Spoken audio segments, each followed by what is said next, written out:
podcast where we talk to smart people, but not necessarily done by smart people? That is an awesome question. This one goes down probably on one of my top 5. Hey, I like nutrition. I like to eat food. This is the coolest thing ever. We're going to do this forever.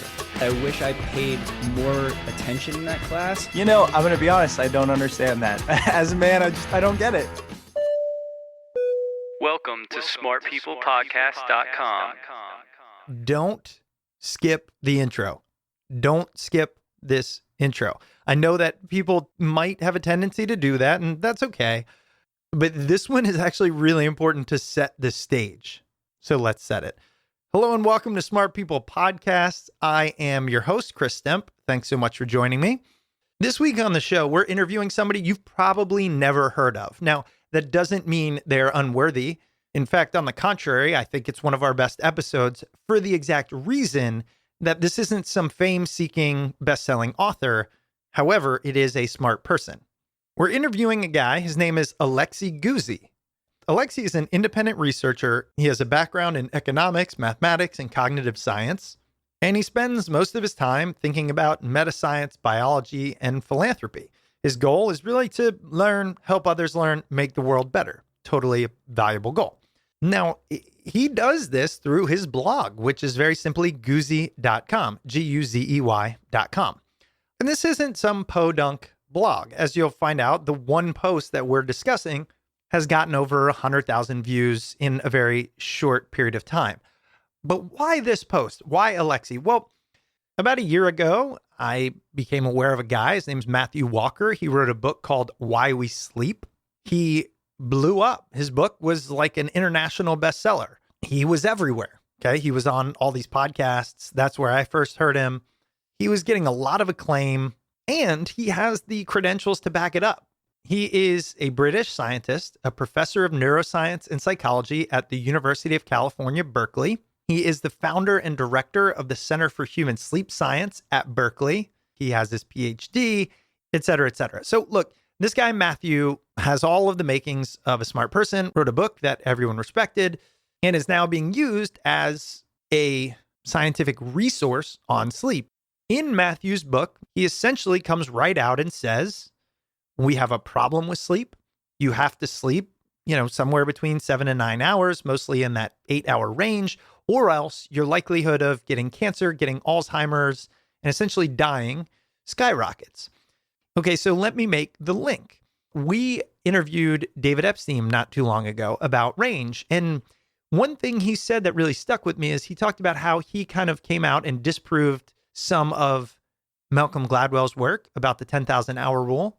Epstein also talked about why Angela Duckworth's work about grit is perhaps being misinterpreted, or even in the book, perhaps was misconstrued.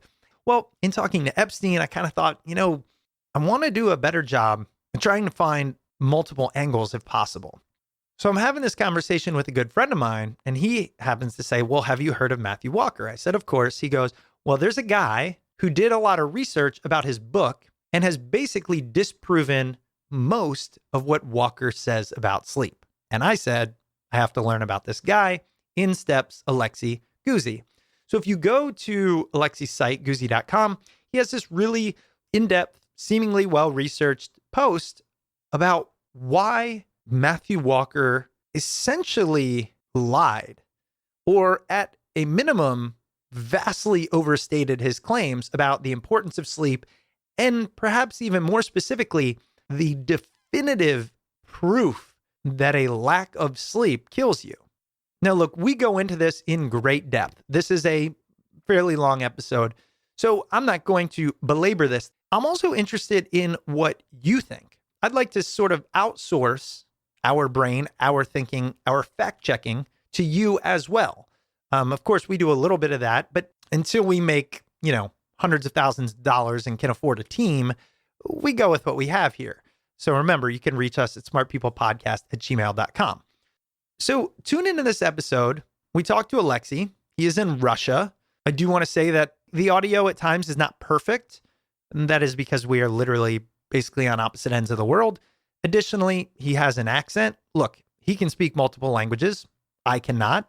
So I'm not judging anybody who's speaking fluently in their second or third language. But just keep these things in mind. And again, let us know what you think. Also, share this episode. I mean, look, there are people out there right now who are convinced that Walker's work is bulletproof. It is the gospel.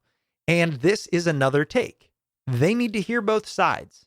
So send them this link. Yes, is that a plug? Of course it is. But what do I care? Look, if one other person or 10 other or 100 other people listen, it's not like I'm directly benefiting necessarily. I genuinely do this because I want everyone, myself included, to be better informed.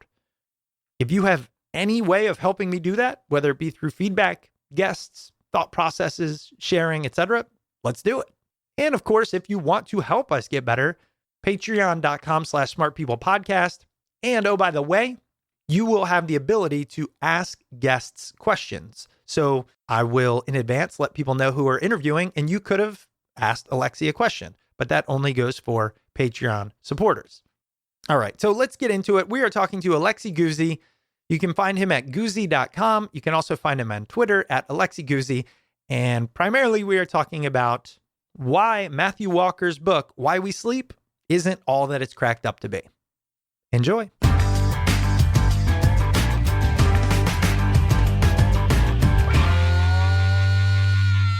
So look, I got to start here with where are you in the world? Because I have a general sense, but I think this is such a fascinating point. Where are you? I live in Moscow. Okay, Moscow. So you're in Russia.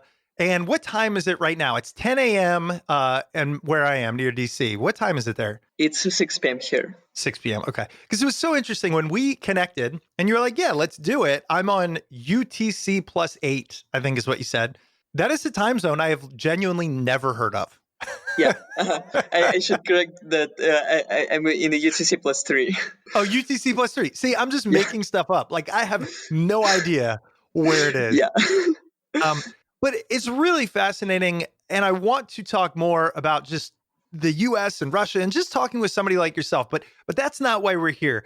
We are here because I became aware of you through a tweet, which was leading to a blog post, which essentially demolished Matthew Walker's book, Why We Sleep, which many people listening will be aware of.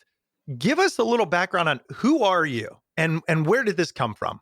I finished my undergraduate degree a year and a half ago. I got bachelor's in mathematics and economics. I started a master's program in cognitive science after that. And I left that the program about a year ago now. And since then, I've been mostly writing and doing research in meta science and basically learning science and learning biology and thinking about a lot of different things. So you are in your early 20s. Is that correct? Yeah, I'm 22. What got you to this point now where essentially you are doing deep research on some really complex topics and writing them in amazing blog posts that are getting read all over the world? Like what got you to this point to be this curious and to spend this much time doing what you do? First of all, where does my, natural curiosity come from? And the answer to this is, I think, mostly my parents. Both of my parents, just naturally pretty curious people. And I kind of was born in an environment where I always had a lot of books. I always had a lot of time to read and to think about things and to cultivate this curiosity. In terms of where do I get the time to write such long, detailed blog posts? So I finished my bachelor's a year and a half ago, and when I finished my bachelor's, I started looking for a job. And then I kind of realized that, wait, I can actually just write blog posts full time and do my own research. And also, I got funding from Taylor Cowan to do a research project. And then I got a grant from a couple of readers. And then it just turned out that I can actually just write and do my own research independently full time. So this is what I'm doing now. Does the blog really support you financially at this point? It sort of supports me financially. So I don't run any ads. So I don't really have any direct income from my blog, but I did get grants from Taylor Cowan, essentially via my blog. And I did get a sizable grant from two of my readers who just emailed me and were like, do you want basically financial support for the next few months so that you can just write and do your own research? I see enough work. I interview enough people who are making a boatload of money off of, I don't want to say bad information, but an overabundance of marketing, an overabundance of just hot air, and a lack of depth. Now, this is not the majority, but it's out there. So when somebody makes me aware of your work and I'll go check out Gwern, that's just from my perspective, that's what we need. And if we don't set up a viable business model to do more depth, to go deeper, then we are going to keep getting shallow pop culture, things like that, because that's the model that supports artists and intellectuals. What do you think about the model? I'm sure you've given it a lot of thought. In fact, I actually wrote an essay about this a year ago, and the essay was called Reviving Patronage and Revolutionary Industrial Research. And I was essentially writing about how the current structure of funding science is not really working, and that perhaps what we should try is to look back at how science was funded in the past, which was done via patrons. I think that this model should be explored not just in science, but in a bunch of different domains. So I guess artists are already kind of funded by patrons who buy their art. But if we're talking about Gwern, and for example, if Gwern or other really insightful bloggers did have like a couple of people who would just like continuously support their work and enable them to not think about how to fund themselves, I think that would be extremely valuable. Let's talk about you. So your website is, and if I'm pronouncing this wrong, let me know, but it's Guzey.com, Guzey.com. Is that right? Yep. Okay. So for those listening who have never heard of it, and look, we are going to get into kind of just ripping apart this Why We Sleep book. But that's not all you do. Tell us in a nutshell, like, what is your blog and what do you aim to achieve every time you start writing? I'm not sure there is a uniting theme in terms of the topics I cover on my blog. I write about technological progress, about science, about personal productivity, about books, about things that I like. The reason I decide to write about something is typically because it is interesting to me and I think it would be useful to other people, and useful in terms of either helping people think better about stuff or in terms of being practical and improving their life. From my perspective, and the reason I vibed with it right away is I feel like you're doing in a blog exactly what we're trying to do on a podcast. That's what it seems like. It's just what's on your mind and then dive deep and then present it to the world in a way that sparks their interest and sparks maybe more learning, better understanding. And like you said, just with the end goal of improving lives. But I know people are like, Chris, enough already. We want to hear about this Matthew Walker thing. So first, for those that don't know, listen to the intro if they skipped it, but Matthew Walker is this quote unquote expert who is everywhere, most popular for his interviews probably on Joe Rogan, Peter Attia, places like that. He's the sleep guy, and he wrote a book called Why We Sleep that is very adamant and very specific in saying that if you don't sleep enough, and by enough, we're talking about 8 hours, essentially you will die a horrible death. You will get cancer. You will get Alzheimer's disease.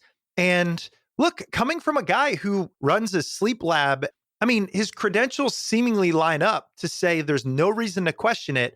This is what it is. And the world essentially has taken this book as gospel as of the last year and a half or so. So in comes Alexey here, and essentially you pick the first chapter and you come up with all of these false claims that are made. So let's start here. How did this even come up? Like, what made you choose this book to research, to prove or disprove? Originally, I started reading the book because I was basically arguing about it too much with a friend of mine on Twitter.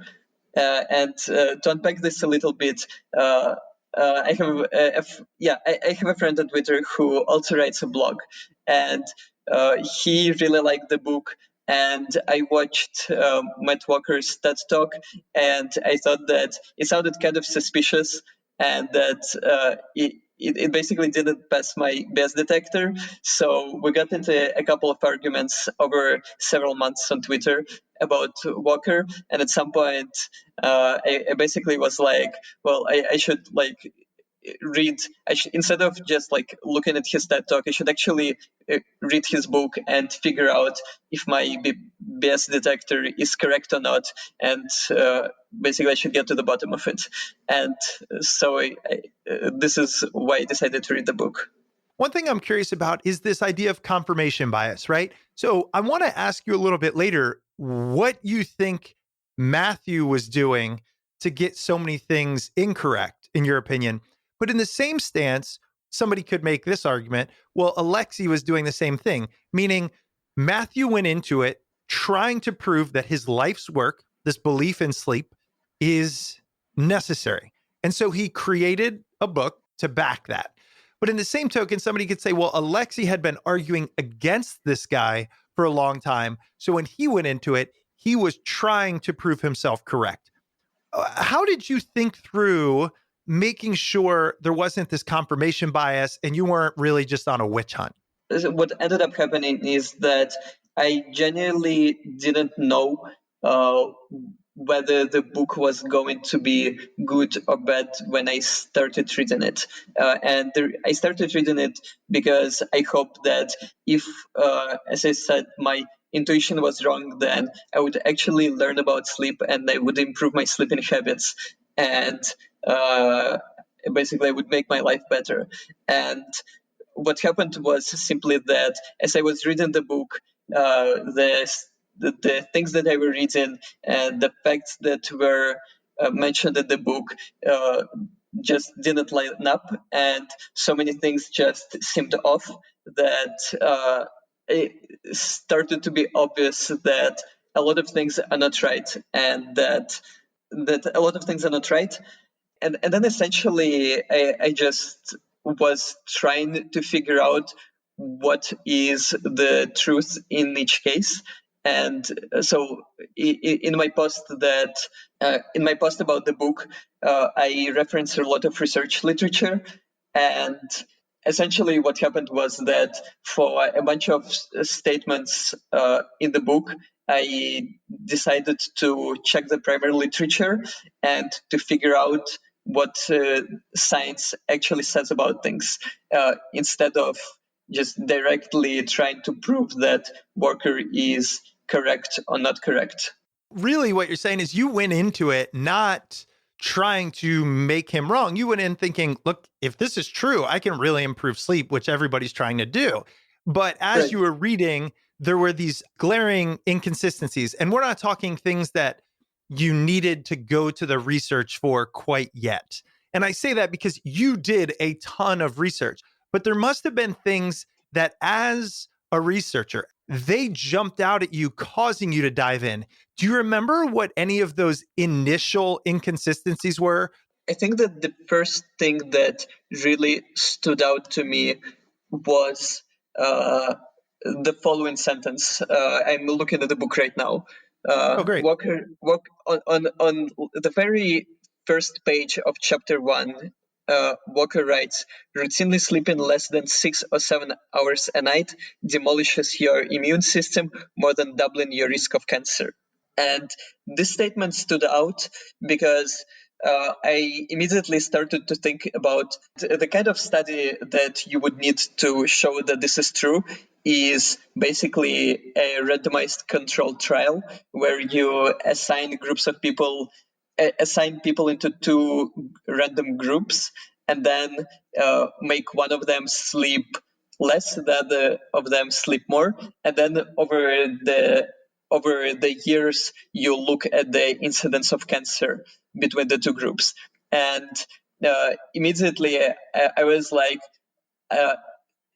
such a study is pretty much impossible to pull off. No one is able to make people to decrease or increase the number of hours people sleep for years on end, and that you can bring people in a lab for a week or two, and you can study short-term effects of sleep on cognition or on various biomarkers, but it's just like literally impossible to figure out whether long-term sleeping 6 or 7 hours a night in the long term doubles your risk of cancer or not.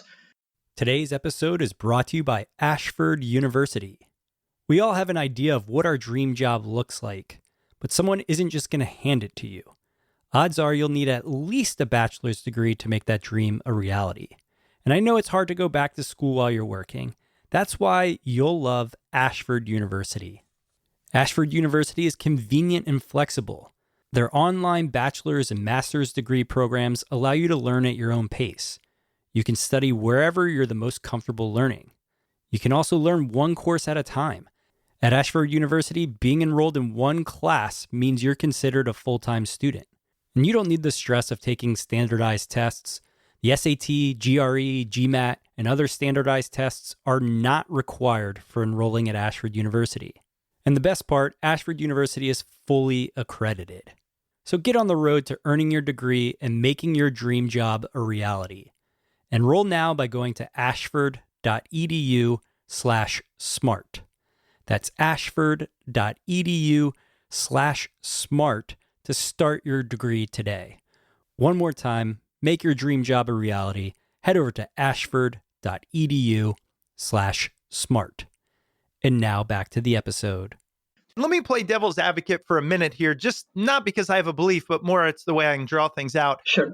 Is it fair that if Matthew would have said something like this, given our research capabilities and all of the resources at my disposal, it is more likely to assume that less sleep increases cancer to be the case? Would that be a more apt sentence? And the reason I ask is just because it's impossible to do that study. Does it not mean we can infer certain things to the best of our knowledge? Because I think if we relied on perfect studies for everything, we would have very, very limited amount of 100% positive outcomes. I think this is a very good question because we're obviously very interested in the impact of sleep on illness and on cognitive ability and all of the various other characteristics. And as you mentioned, even if we can't do this perfect, ideal long-term study, then does this necessarily mean that we don't know anything, or do we still know something about the relationship of sleep and cancer, for example? So my position on this is that we should be very cautious about this, and in particular, using sleep and cancer as an example. Basically, all of the evidence we have on the relationship between sleep and cancer is correlational evidence, where you basically give people a survey and you ask them how much they sleep, and then you look at the incidence of cancer, and then you correlate the number of hours people sleep to whether they got cancer or not. And for this particular type of study, I do think that the information we get about cause and effect relationship between sleep and cancer is essentially zero. And the reason for that is that there are just too many confounding factors. There's just too much noise in this data. Just to name a couple of factors that affect our ability to infer cause and effect relationship. First of all of the sleep data that we have on a big scale is self-reported sleep. and self-reported sleep does not correlate too well with the amount of sleep people actually get. And which means that there's a lot of people who say that they sleep a lot and they actually don't sleep that much. And there's a lot of people who don't sleep that much and they say they sleep a lot. And this means that whatever is the actual correlation between sleep length and cancer is going to be distorted quite significantly. But even more importantly, because this is just a correlational relationship, we don't really know which way causation go. And to be more specific, suppose you have a very bad illness that brings you a lot of pain, then you will not sleep too well, and you will also probably die earlier because of your illness. So in the data, you would see that people who sleep less die earlier, although there is no inherent relationship between sleep and death rate. It's just that there's another factor that causes both of these things. So this is one example of a potential factor, but because there are hundreds and thousands of potential factors that affect all of the variables in various linear and nonlinear ways, then essentially just by looking at this one correlation between two of these factors, we get essentially zero information between causal relationship between these two variables. And this is why, and also because there are so many variables and they're all related, then at whichever pair of variables you will take a look, there probably will be a correlation between them, either positive or negative. But this is just the nature of how everything is related to everything in the world. Yeah. But again, it's pretty much impossible to figure out the causal relationship from such data. And unfortunately, this kind of data is the only kind of data that we have on the question of sleep and cancer and on many, many, many other questions. For example, about diet, we're in pretty similar situation. Absolutely. Yeah. And diet is one that this podcast alone has spent a lot of time on. And myself in both my personal and my professional life, actually running a nonprofit that dealt with diet. So I fully understand this. Let me summarize how I interpret your answer there. And then you tell me if that makes sense or point out the areas where I'm still misinterpreting it. Does that Sure. sound okay? Okay. So here's what I'm getting so far. You started reading his book, and that idea, that sentence, that it demolishes the immune system and increases cancer by 2 times, jumped out to you because you don't see how that study could be done. And if it was done, and as you dug into the data, it would have to be a study based on correlation, which, as we know, is not a great or really even reliable way to study anything. So I'm going to pause there. So far, are we good? Right. Yeah. Okay. So that making such a bold claim based off, at best, correlation type studies is not helpful. Then let me go to this step. Even if we do have to use correlation type studies, those do not support that claim either. So it's like saying, first of all, correlation is not useful. But second, if we are going to use correlation, even that doesn't prove this case. Is that so far so good? Right. Yep. Okay. So now let me get into your first key point on your blog post, which directly kind of refutes, I'd say, Walker's biggest claim. You say, no, shorter sleep does not imply shorter lifespan. And you use a study published in Scientific Reports in 2016. You've got a really useful graph on here. And it basically shows that between, honestly, like 5 and 8 hours, you could even go to 4, there is no correlation between sleep and relative risk. And then there's a quote from the Encyclopedia of Sleep, which Walker uses in his book. And that quote says, the popular expectation that short sleep is correlated with short lifespan and long sleep with greater longevity is not supported by the existing literature.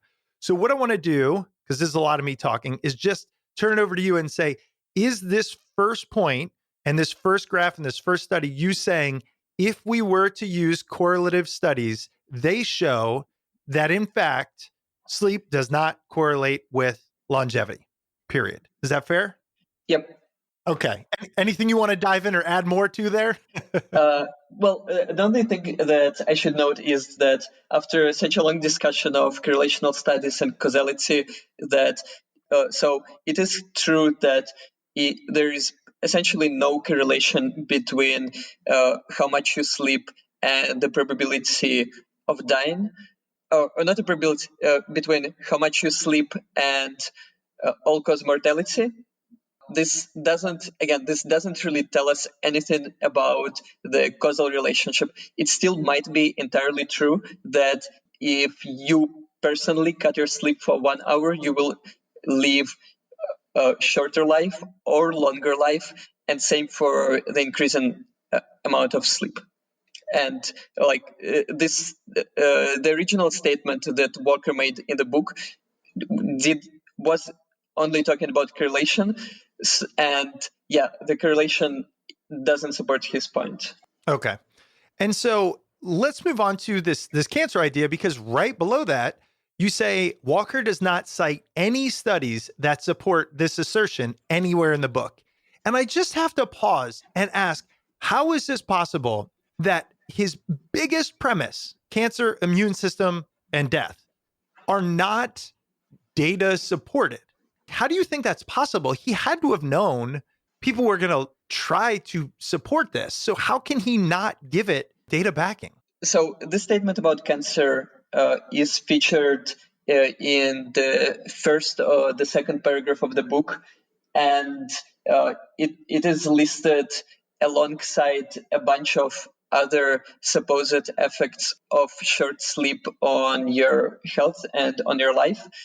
And I think that what happened was just that Walker was trying to perhaps remember whatever impressions he had from his professional career, and just wrote them down, and essentially just never got back to figuring out whether they're supported by the current literature or not.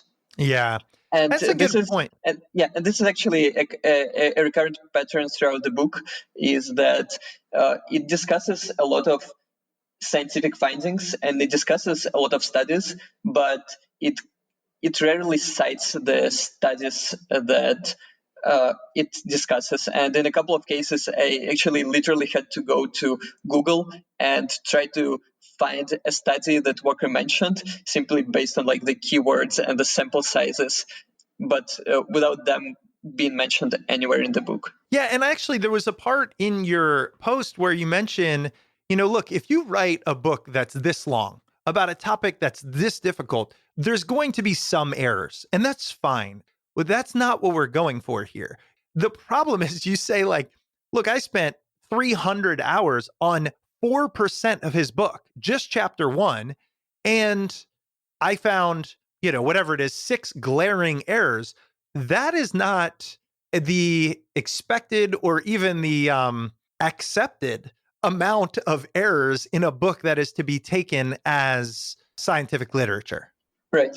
Why did you decide, for those listening, to just say, look, I'm going to pick apart chapter 1. I'm not going to cherry pick my 10 biggest issues with the book. I'm going to say, here's chapter 1.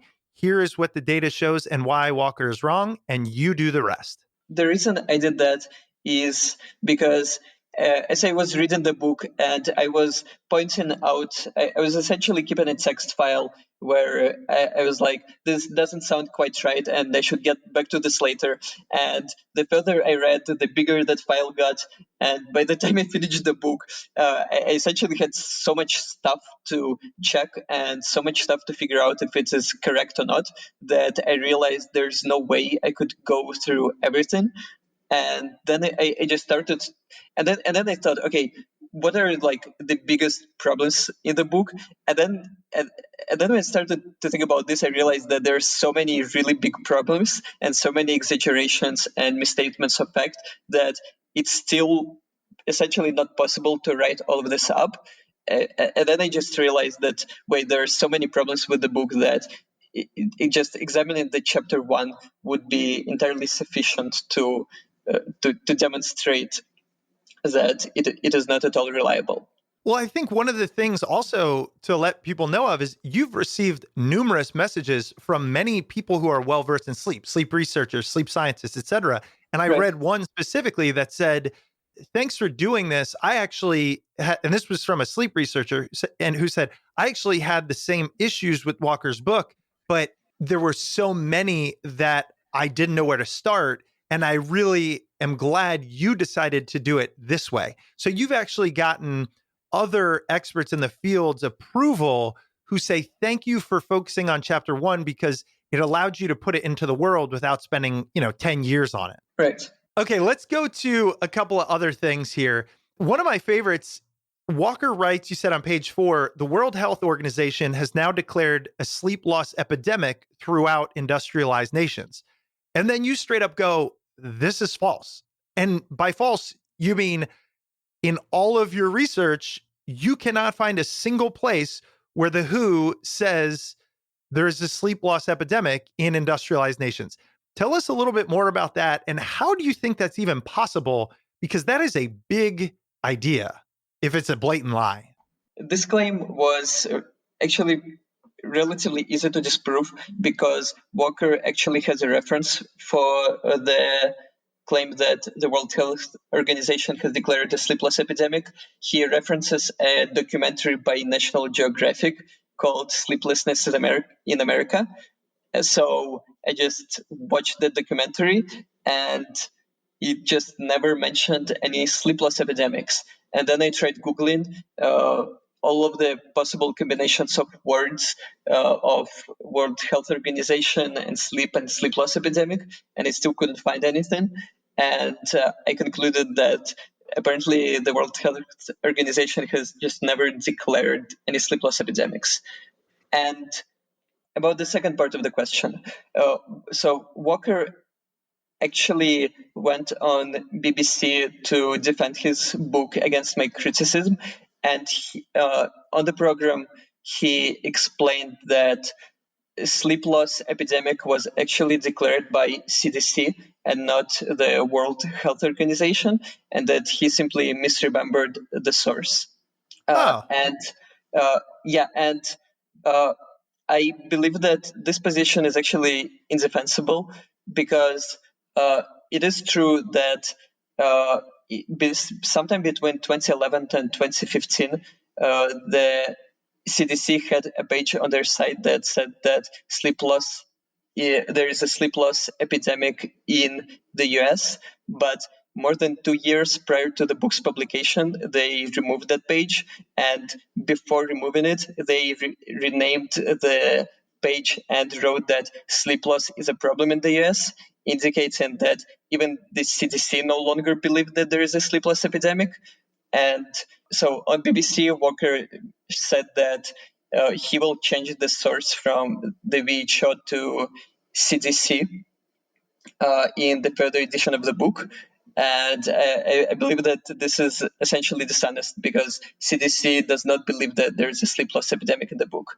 But it appears that this claim is not completely made up. It appears that Walker simply saw this page at some point in the past, and he just couldn't find it again and thought that this was the World Health Organization and not CDC.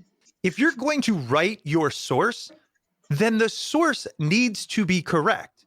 And the reason being, not just for somebody like you, that's just gospel, but for somebody like me, maybe a casual reader who takes experts at their words often, it's this belief that, look, if you make a mistake, okay, just like a mistake, that's fine. But a mistake that is saying, I got a quote from this place, that's not a mistake. That is a lie, essentially, because it's something you can go look at. So it's either a lie or extreme laziness. Now, in defense of maybe somebody like Walker, he could say, look, I'm really busy. I know this stuff. I've been doing it forever. trust me, boom. Okay, fine. But the issue is then state that in the book.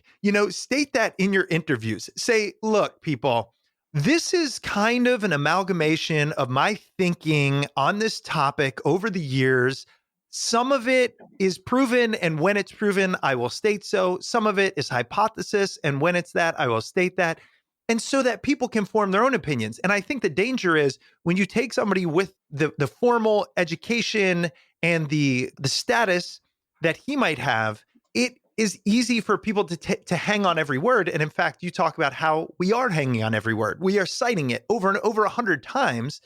And if you're going to make something this serious, then it should follow the same rigorous criteria that any paper posted in a journal needs to follow, which we know even those are subject to a lot of these issues. Yeah, and you're entirely correct that it's still not at all clear why Walker referenced just some random documentary from National Geographic that never mentions Sleepless Epidemics as his source, and then he never explained this, how this came to happen.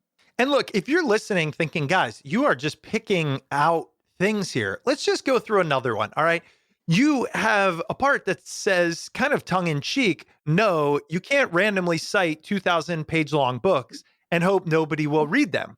And essentially, it's another one sentence that you refute. But the point is, this is another example of where a reference literally says the exact opposite of what Walker says. Could you walk us through what happened in this reference example? Right. So on page 6 of the book, and I should note that we're still in the very first chapter. So on page 6, Walker writes, every species studied to date sleeps. And while writing this sentence, Walker references a book called Encyclopedia of Sleep, published in 2013. And this book actually contains more than 2,000 pages. And while Walker writes that he got this claim from volume 1, he never mentions the page where he got the book. So what I started doing, I just downloaded the book and started reading it, and started to try to figure out where this claim could originate, and try to find out the exact page where it says that every species studied to date sleeps, because this is a very interesting claim. And it is interesting because there is a lot of debate going on in the scientific literature about whether every species sleeps or whether there are some species that do not sleep. So I opened the book, and on page 38, I found that it says, I'm quoting the book now, It now appears that many species reduce sleep for long periods of time under normal conditions, and that others do not sleep at all in the way sleep is conventionally defined, which is in direct contradiction to what Walker wrote while referencing the book. This episode is brought to you by Mint Mobile. As we kick off the new year, it's time to pay our respects to some things that we won't be bringing into 2020.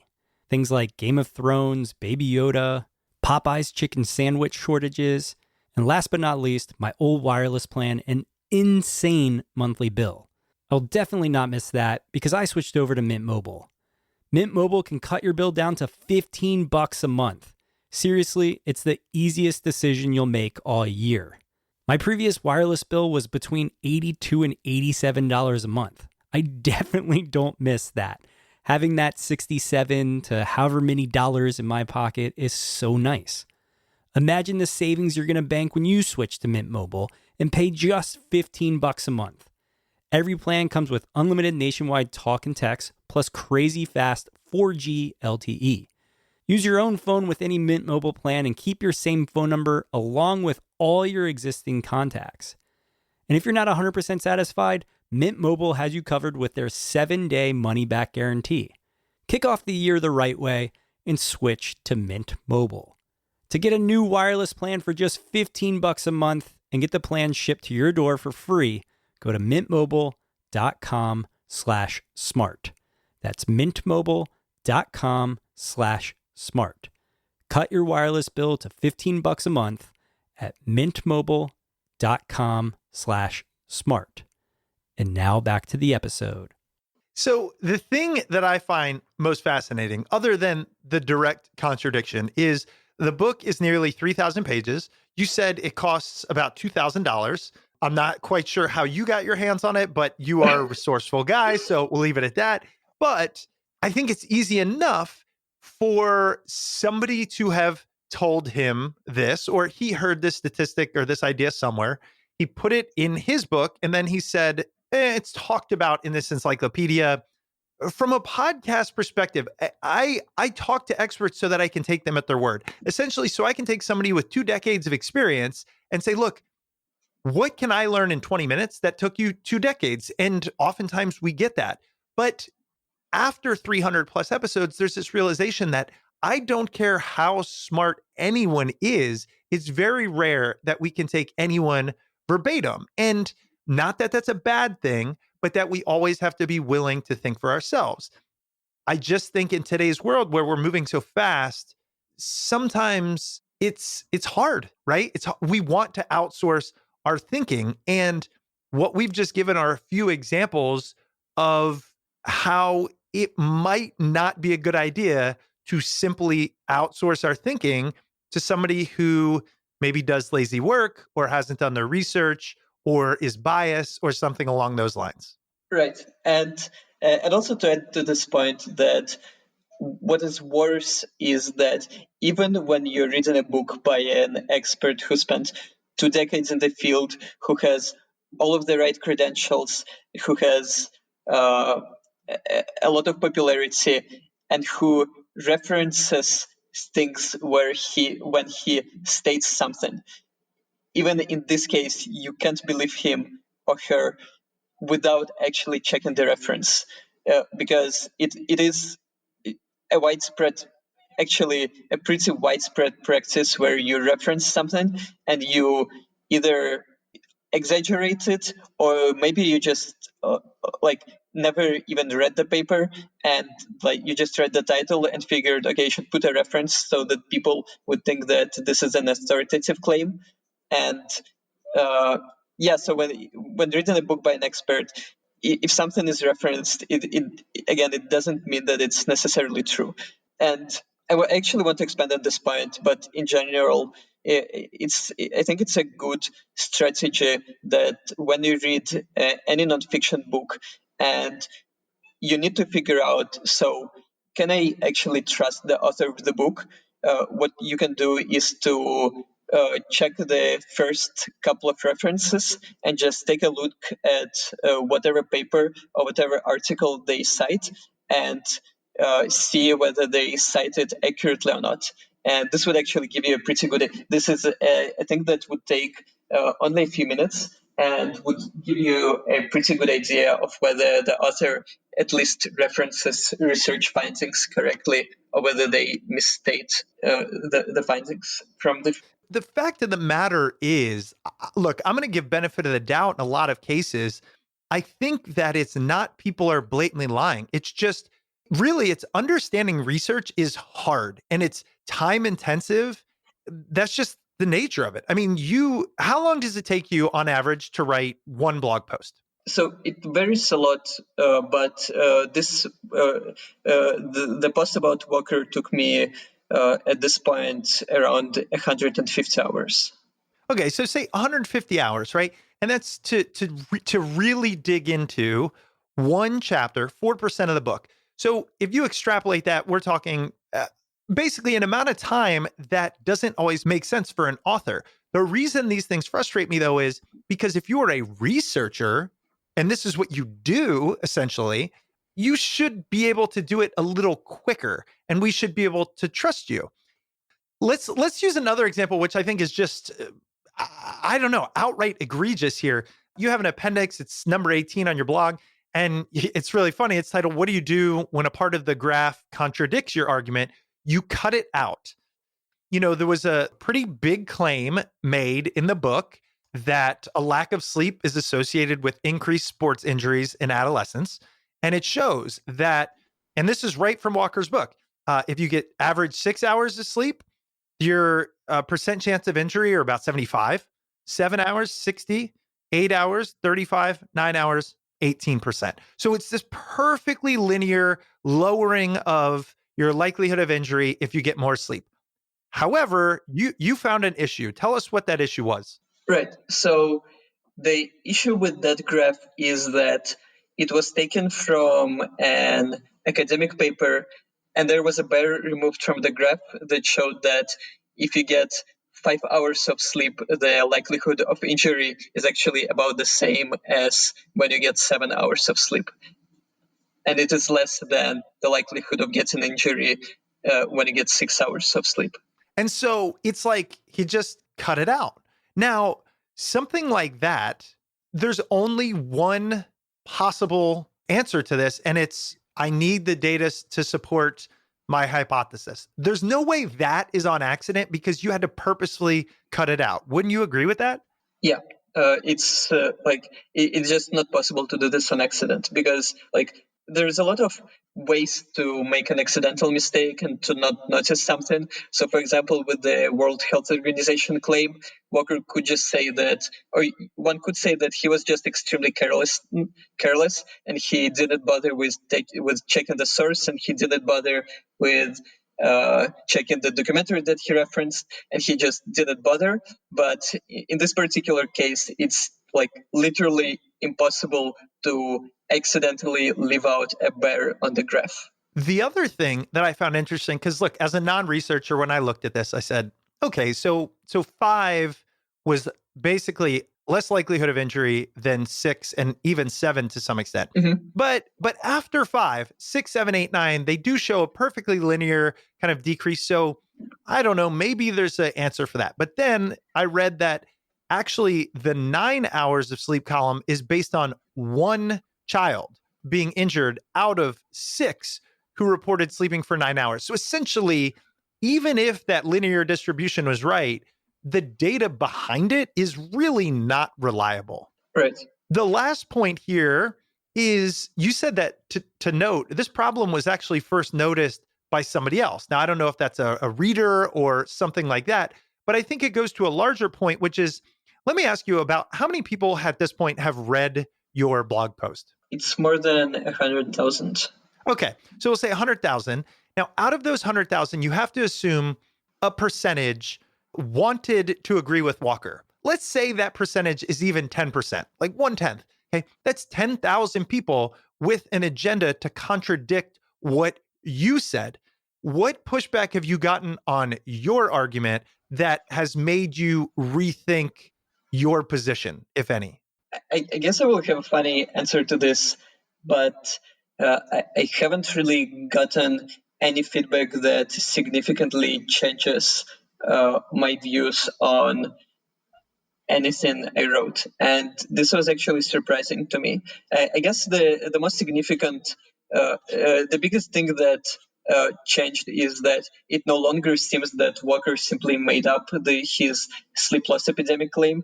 It seems to be an example of an extreme carelessness and disregard for whatever was actually stated and when it was stated. But other than that, it seems that all of my major claims stood up. And again, it is surprising to me that this happened. And in particular, in one of the appendices of my post, I write that it seems that it might be the case that people who sleep for just 6 hours a night might have the lowest mortality, which is an extremely surprising statement, and which I made based on a novel interpretation of the data, where I looked at how much people misreport sleep and how much, and if we correct for sleep misreporting, what is the association between sleep and mortality? And I was actually fully expecting someone to point out a mistake here and tell me that they just didn't consider some other factor, and that this is actually not the case. And surprisingly to me, this did not happen. And even for the claim that I was least sure of, it does right now appear that it might actually be the case that people who sleep for 6 hours a night, in fact, live longest. Yeah, actually, I wanted to ask you that kind of sort of to put a bow on everything, because people are probably wondering, well, in your opinion, where does the data shake out? And you have a really interesting part about it might be 6 hours is the sweet spot. Could you tell us how you came to that and what you believe the validity of that data to be? So the way I came to this conclusion is the following. As I mentioned a while ago, the data between sleep and mortality that we have is based on self-reported amount of sleep. And it appears that people overestimate how much they sleep quite a lot. So as one of the papers I cite writes, the average difference at the mean of 6 hours measured sleep was 48 minutes, meaning that when someone actually sleeps for 6 hours, they say that they sleep for 6 hours and 48 minutes. So this is the first part of the argument. The second part of the argument relies on the association between reported sleep and mortality. And mortality is lowest at just below 7 hours of reported sleep. So combining these two facts, it appears that actually people who sleep for 6 hours, but report on average that they sleep for almost 7 hours, live the longest. And I'm not aware of, again, I should note that I'm not aware of anyone actually making any such statements. And initially, I was very unsure about this. Since no one actually refuted this, I'm more confident in this statement, but it still might very well be not correct. How has this, reading Walker's book, doing research on it, how has it affected your individual sleep pattern and sleep behavior? So it actually affected me very, very majorly. Before reading the book, I was like a very firm believer in the importance of 8 hours of sleep. I virtually always slept for 8 hours. Whenever I slept for less than 7.5 hours, I forced myself to stay in bed quite frequently. Whenever my classmates in college pulled all-nighters, I always thought that they are like essentially killing themselves. So I was like, I thought that sleeping for 8 hours is really, really important. And after reading the book and after digging into the literature and figuring out how much we actually know about sleep, and after figuring out what sleep recommendations are based on, I essentially thought that, okay, it appears that we don't really know how much we should sleep, and we don't really know how we should sleep. And what I should do is I should just experiment a bunch and figure out what works best for me personally. And instead of just assuming that I need 8 hours of sleep, I should try to sleep for 6 hours. I should try to sleep for 7 hours. I should try to sleep for 8 hours. I should try taking naps. I should try not taking naps. And after sufficient experimentation, I will figure out what actually works best for me. And so far, it seems that, in terms of concrete changes to my sleep, I started taking a lot of naps. Like on average day, I now take 1 or 2 naps, and I sleep somewhere between 5 and 7 hours a night on average. One other big, I guess, update to my beliefs from all of this research is on danger and on effects of sleep deprivation. So one of the things that I discovered in the process of my research is that sleep deprivation is actually a recognized therapy for depression, and that sleep deprivation actually increases mood, and that for around 40 to 50% of people in clinical depression, if they get shorter amount of sleep than they usually have, then their mood the next morning will actually improve. And I started checking whether this works, and now it does seem to me that being sleep deprived, while makes you sleepy and makes the day not very pleasant, to be honest. It does like act as a sort of a stimulant.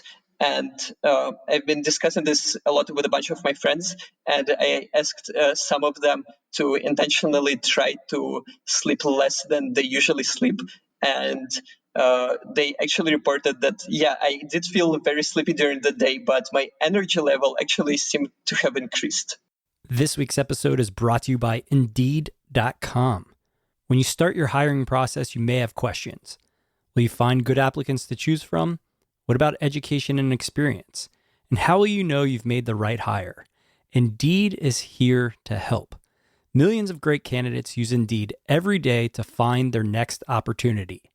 You can post a job in minutes and use screener questions to help create your short list of applicants fast. Also add skills tests to your job posts so you can be confident in your applicant's abilities. Their library of more than 50 skills tests ranges from industry-specific skills like accounting to general aptitude tests like critical thinking. Indeed gives you the smart tools to make hiring decisions quickly and to be confident that you're making the right hire for your team. Post your job today at Indeed.com/SPP and get a free sponsored job upgrade on your first posting. That's Indeed.com/SPP. Terms, conditions, and exclusions apply. Offer valid through March 31st, 2020. And now back to the episode.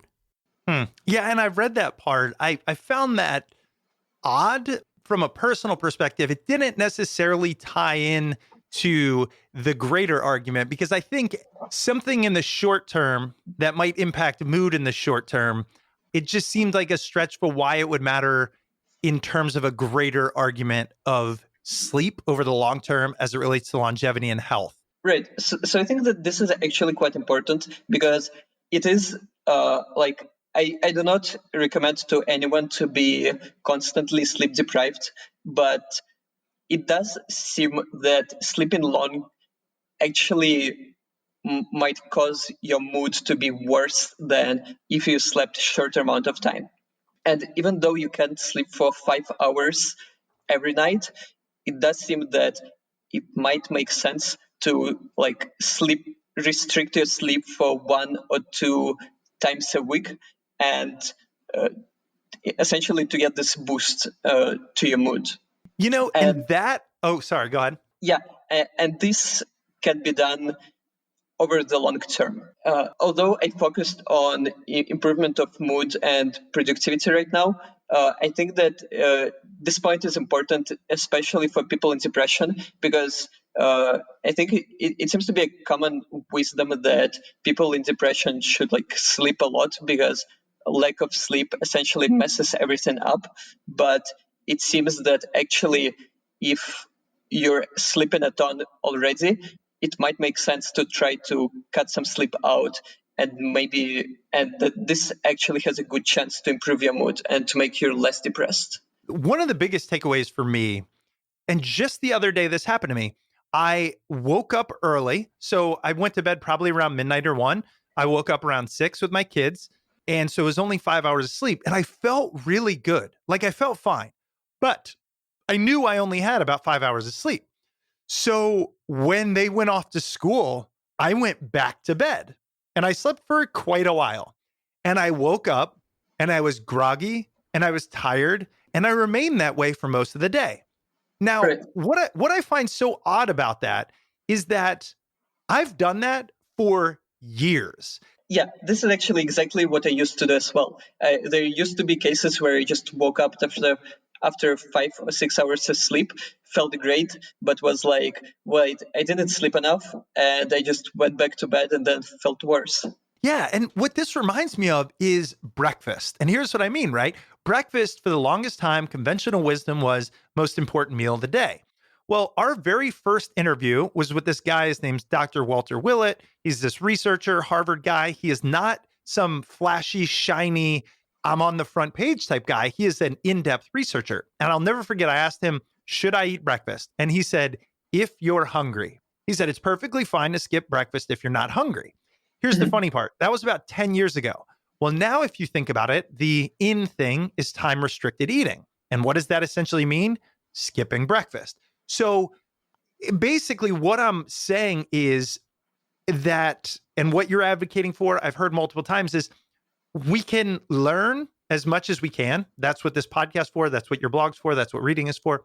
And then apply it to our own lives in a series of mini studies, if you will, mini trials, mini experiments, and then figure out what works for us.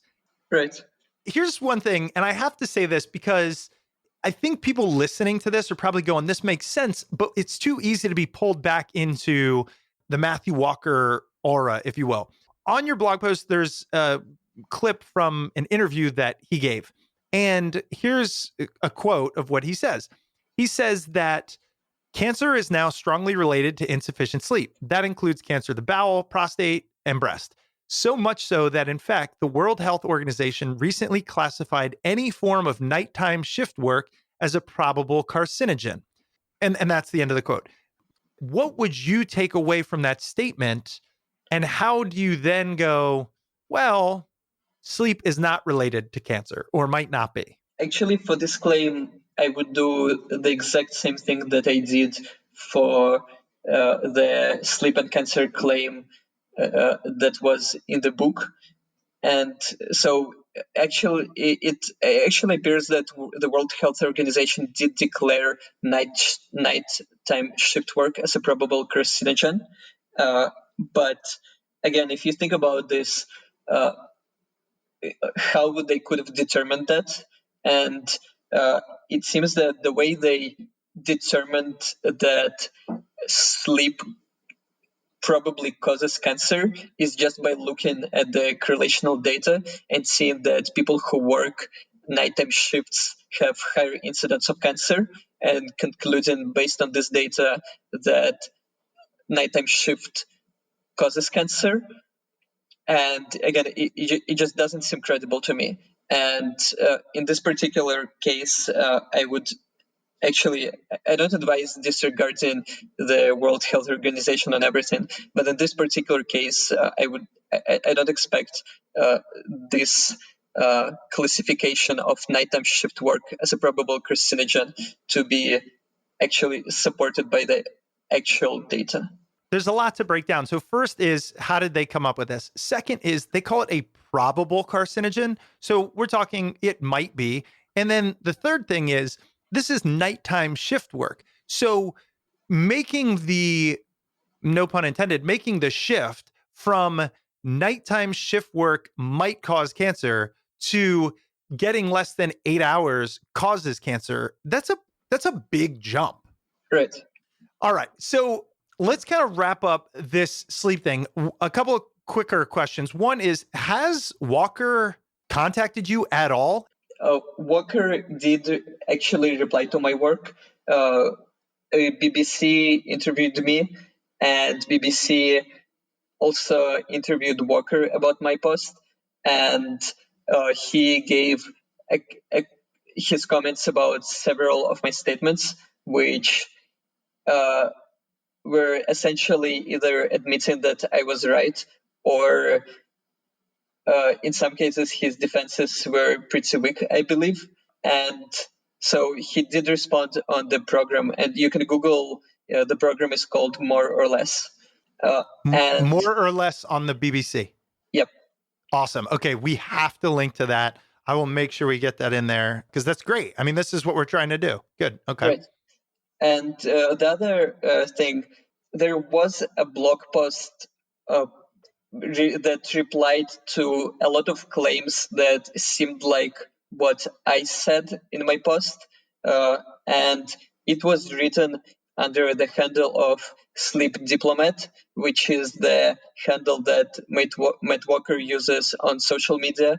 And a lot of people think that this is Matt Walker's response to my post, but it's not clear to me whether it's actually him or someone else, because he never acknowledged this post, and he didn't mention it on BBC. He never mentioned it on social media. The post itself never mentions him directly and never links to any of his other social media. But if that post is indeed written by Walker, then he did in fact write a pretty long post trying to respond to me. Oh, okay. So if that's him, he did, but we don't know if it's him or not. Yeah, he never Okay. publicly confirmed or denied that it was written to him, and there is no connection to any of his identities. I see. So it most likely wasn't, because for somebody in his stature, if he was going to make a formal statement, I would think he would want to make it known. That just wouldn't make sense. Right. So on BBC, he actually said that he will reply to the points I raised. But I would assume that he would somehow he would do it directly rather than by an anonymous WordPress blog. Yeah, exactly. One thing I found really fascinating for somebody who personally I enjoy formal titles in education. I don't know why. It's just something I've always enjoyed. I read a part where there's some confusion about where he got his PhD. Have you made any headway on that? Could you help our listeners understand what's going on there at the moment? Yeah, so this is a funny issue, which is not related to any of the claims in the book, but Walker's site and a bunch of his other profiles say that he got his PhD degree from the Medical Research Council in London, UK.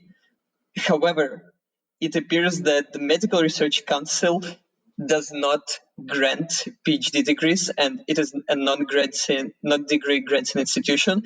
It just funds scientific research, kind of like NIH in the US, where NIH can fund your work, but NIH itself does not award PhD degrees. And I looked into this, and it appears that Walker actually got his PhD degree from University of Nottingham, but for some reason his site never mentions his university, while saying that he got a degree from a place that doesn't grant PhD degrees. That's so weird. So I remember, let's see, I'll pull it up right here. So on Wikipedia, it says he received his PhD in neurophysiology from Newcastle University. So that's what it says on Wikipedia. Yeah, Newcastle University. But then on sleepdiplomat.com, it says he received it from the Medical Research Council in London, which is what you're talking about. Yep. And that's, as far as we know, that's his primary website. I mean, it is when I Googled it. Sleepdiplomat.com. Now, I'm not saying this is this kind of huge deal. This isn't like but it was something interesting I wanted to highlight. Right. And it is just like fits into this bigger pattern of just exaggerating things and misrepresenting things. I guess there's two last things. One is, and I just want to highlight this for the listeners, and you can expound on this if you'd like. It sounds like you've heard from a lot of sleep researchers who have messaged you basically thanking your work specifically because they have seen this book cause a lot of harm. Could you explain how something like educating people on sleep can be harmful? Why We Sleep is written in such a definitive tone, and it says with such confidence that if you don't sleep for 8 hours of sleep, all sorts of problems with your health and your cognitive ability will arise, and that essentially your whole life will be a complete mess, that it appears to have been causing a lot of anxiety, a lot of sleep anxiety in people, and several people who professionally help people sleep better, who do cognitive behavioral therapy for sleep and who treat insomnia in people, actually emailed me and wrote me that they are thankful for my post because the book has been causing so much anxiety that a lot of their clients go to them right after reading the book. They just become unable to fall asleep because they can't stop thinking about the dangers of not having enough sleep. I know it's been a hell of a long time, and I really appreciate you taking this time. I just want to totally wrap up the sleep thing and say, is there anything else you would like to say kind of on the record about everything we've been discussing? If not, no problem. I just want to give you kind of the last word here. One last thing I want to mention is that a lot of people listening to this I still probably not going to be convinced by whatever arguments I made, and they will think that, well, sleep is extremely important. Why We Sleep is a pop science book, and it is okay that it is kind of careless with its sources, that sometimes it's exaggerates things, but it's all in the name of the greater good. And as long as people sleep more, then it was basically worthwhile. And while I agree with this sentiment somewhat, I do not believe that pop science books should basically be as rigorous and as precise as academic literature. Why We Sleep is not in fact a pop science book. And Matthew Walker in introduction writes that he intends the book to be scientifically accurate, and what is more is he himself cites the book in his academic papers, and he actually gets the facts that he mentioned in the book without providing any sources, and then he gets these facts and then mentions them in his academic papers, resulting in essentially false or exaggerated claims then being entered into the research literature, and in creating this perception that Why We Sleep is this scholarly work. When you start doing this, when you start citing your book in your academic papers, and when you say that it is in fact intended to be scientifically accurate, you kind of lose the ability to say that, oh, I was just writing pop science, I wanted to educate people, and I did not have to be as precise as possible. I believe that this is basically deceptive. To highlight that point, and I'll mention this in the introduction, but Walker does have a lot of credentials to his name.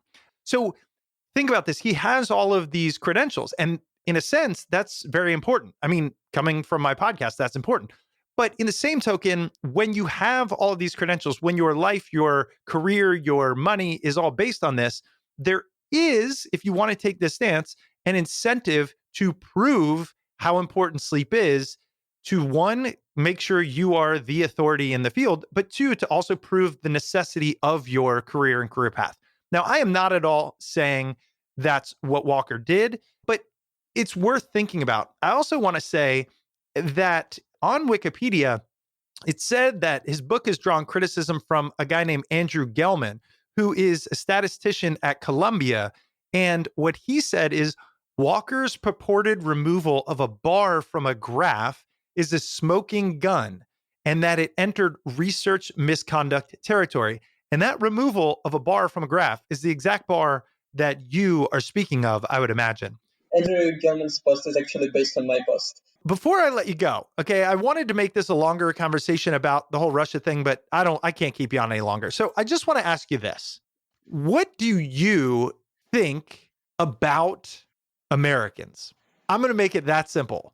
Like, what do you think about us over here? I think Americans are great. So I actually visited the US a few times, and one of the things, and you can meet people in different countries, and I always have this feeling that when I visit Europe, that Europe is kind of this very slow, archaic place, and kind of slow, archaic, sleepy place, and instead, in contrast, whenever I visit the US, it basically seems so alive and so forward looking, and I just honestly really enjoy. You know, Alexey, that's the exact kind of response a Russian spy would give. Yeah. Are drivers in Russia really as bad as they seem on Reddit? Driving in Russia is dangerous.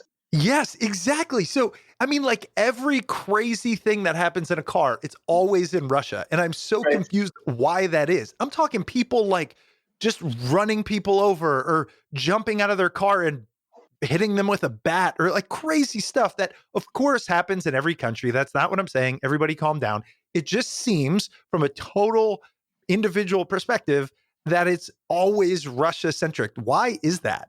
I think it's a combination of Russia being sort of westernized and having access to technology rich enough so that people, almost everyone, can afford dash cams, while also having this, let's say, Russian culture where is encouraged and where reckless behavior is somehow encouraged.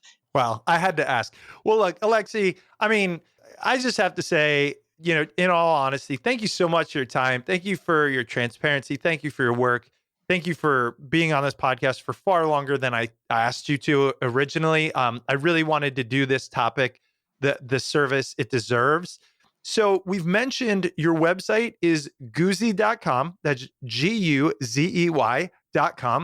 Tell us how we can support you, how we can make sure that you and people like you kind of keep doing this work. And also, what would you recommend for us to follow you? I mean, if we say, okay, I like this stuff, how do I make sure I keep up to date? What do we do? If you want to follow me, you should subscribe to my email newsletter and or follow me on. Your Twitter handle is just your name. So it's at Alexey Guzey. So it's ALEXEY GUZEY.